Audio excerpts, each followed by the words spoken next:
আসসালামু আলাইকুম। আপনারা সকলেই জানেন স্বৈরাচারী শেখ হাসিনা তার ফ্যাসিবাদকে টিকিয়ে রাখার জন্য একটি ইকোসিস্টেম কায়েম করেছিল এবং সেই ইকোসিস্টেমের অন্যতম অংশীজন ছিল কিছু ব্যবসায়ী রূপী আওয়ামী ফ্যাসিস্ট, আওয়ামী ফ্যাসিবাদের দোসর, তাদের এনাবেলার। আমরা কি দেখতে পেয়েছি?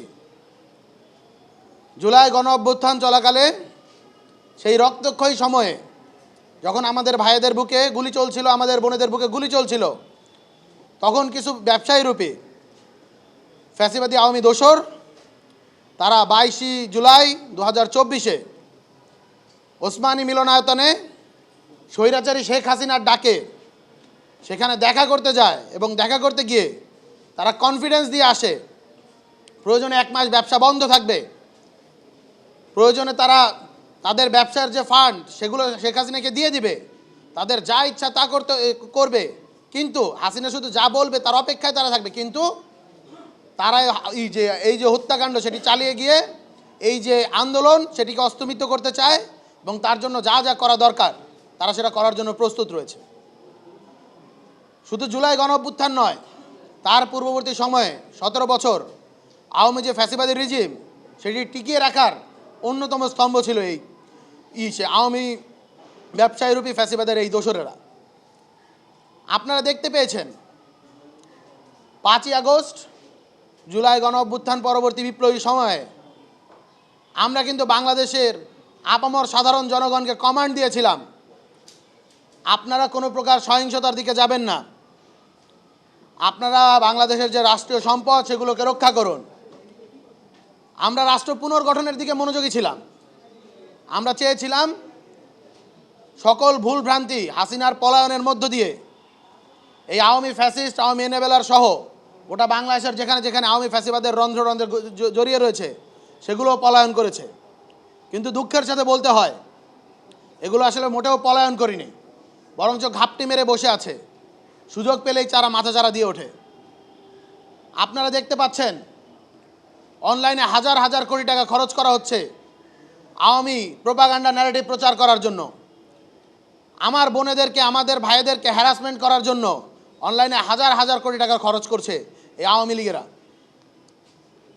এই আওয়ামী টাকায় এখনও আমার ভাই শরীফ ওসমান বিন হাদিকে গুলি করে হত্যা করা হয়। সেই আওয়ামী লীগের টাকায় এখনও আমার বোনেদেরকে অনলাইনে এতটা বিশ্রীভাবে হ্যারাসমেন্ট করা হয়, লাঞ্ছিত করা হয় যে তারা সুইসাইড করতে বাধ্য হচ্ছে। এই হাজার হাজার কোটি টাকা কোত্থেকে আসে? অবশ্যই আওয়ামী লীগ যে তাদের অর্থনৈতিক ইকোসিস্টেম রেখে গিয়েছে সেই ইকোসিস্টেম এখনও বলবৎ রয়েছে, অন্যথায় এই টাকা আসতো না। আপনারা দেখেছেন, নিউজ করেছেন, আপনারাই গণমাধ্যম থেকে আমরা জানতে পেরেছি একটা মিছিল করলে নাকি 10,000 টাকা পাওয়া যায়, মিছিলের সামনে যদি থাকে তাহলে 15,000 টাকা পাওয়া যায়। সারা বাংলাদেশ জুড়ে আওয়ামী লীগ এই যে ধরনের ভ্যান্ডালিজম করার, জঙ্গি স্টাইলে রাষ্ট্রকে অস্থিতিশীল করার ষড়যন্ত্রে লিপ্ত হচ্ছে, এর ফান্ডিং কোত্থেকে আসে? সুতরাং আমরা একটা কথা বলতে চাই, এই যে আওয়ামী ইকোসিস্টেম এটিকে ভেঙে দিতে হবে।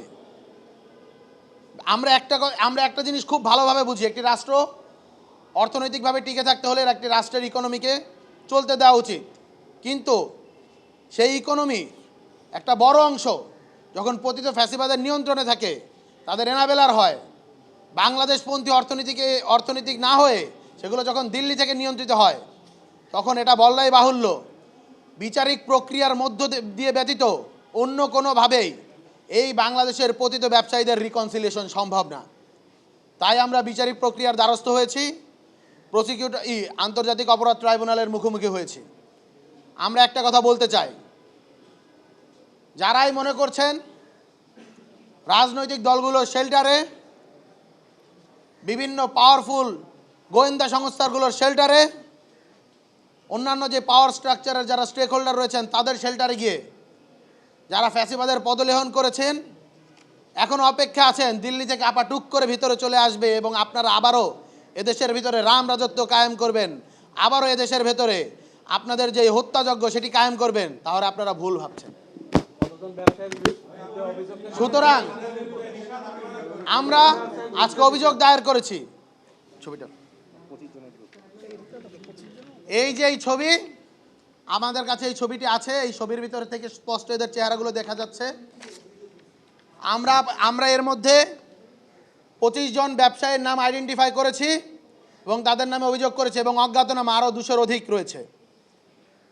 তদন্তকারী সংস্থাকে আমরা এখনই প্রসিকিউশনে বলে দিয়েছি, যত দ্রুত সম্ভব আজকের মাঝেই আমরা অনুরোধ করেছি, আজকের মাঝেই যাতে তদন্ত সংস্থার কাছে এটি পাঠিয়ে দেওয়া হয় এবং অতি দ্রুত যাতে বিচারিক যে কার্যক্রম, তদন্ত যে কার্যক্রম সেটি শুরু করার মধ্য দিয়ে চার্জশিট প্রণয়ন করা হয় এবং তার পরবর্তীতে অ্যাজ আর্লি অ্যাজ পসিবল বিচারিক যে কার্যক্রম সেটি শুরু করা হয়। শুধু ব্যবসায়ীদের বিরুদ্ধে, তাই তো? আপাতত আমরা ব্যবসায়ীদের বিরুদ্ধে শুরু করে এটা আজকে দায়ের করেছি, অভিযোগ দায়ের করেছি। সাংস্কৃতিক কর্মীদের আমরা যেটা বলেছি সেটা এখনো আমাদের পুরো কাজটা গোছানো হয়নি, প্রক্রিয়াধীন রয়েছে। আমরা অতি শীঘ্রই এটি সমাপ্ত করব। আপনারা যে 25 জন, আমরা কোয়েশ্চেন অ্যান্সার একটু পরে নেব। তো আমি এতটুকুই বলতে চাই, যারাই এখনো ফ্যাসিবাদের সাথে জড়িত রয়েছেন, ফ্যাসিবাদের এনাবেলার রয়েছেন, সতর্ক হয়ে যান। আপনারা বাংলাদেশপন্থী রাজনীতিতে ফিরে আসুন। বাংলাদেশপন্থী যেই আমাদের যে জাতীয় ঐক্য গঠিত হয়েছে সেটি ফিরে আসুন। জুলাই গণ অভ্যুত্থানের যে চেতনা সেটিকে সমুন্নত রাখুন। ইনকিলাব জিন্দাবাদ।